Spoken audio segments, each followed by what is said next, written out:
Well, Carlos Rodón picked up some points in his clubhouse by sticking around through 5 innings, but otherwise it was another miserable night for Rodón and the Yankees as they fall 9-2 here to the Blue Jays at Rogers Center. The Yankees have lost 4 straight. That is a season high for them, and 10 of their last 13 as this June swoon continues. And really, this one was over early. Rodón hammered for 5 runs in the first inning, 3 runs in the second inning. He gave up 2 3-run homers to George Springer, who is a long way from the Springer of old. This has been a really tough season for Springer. He only had 6 homers and was hitting under 200 coming into this game, but he gets a multi-homer performance. And for the 3rd consecutive start, Rodón ambushed on his fastball. The Red Sox did it, the Braves did it, and the Blue Jays did it tonight. Aaron Boone saying after the game that it's clear teams are game planning for Rodón. They are geared up for that fastball and sitting on it, and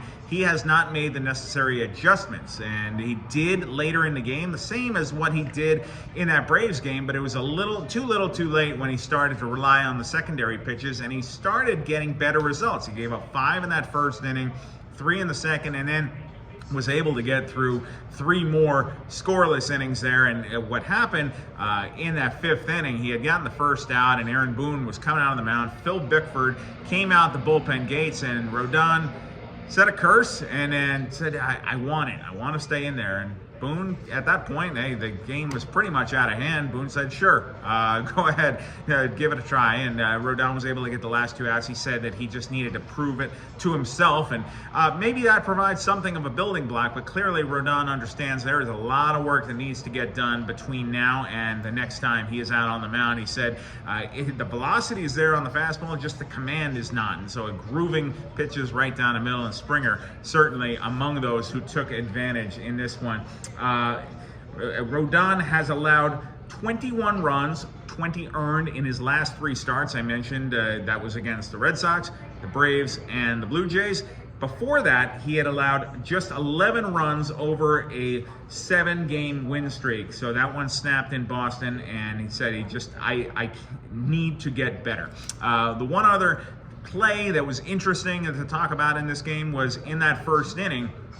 Before the Springer home run, there was a dribbler up the first baseline. Justin Turner had a squib that Ben Rice, who let's remember is a rookie first baseman who wasn't really a first baseman. He's a converted catcher, and he's done capably over there at first.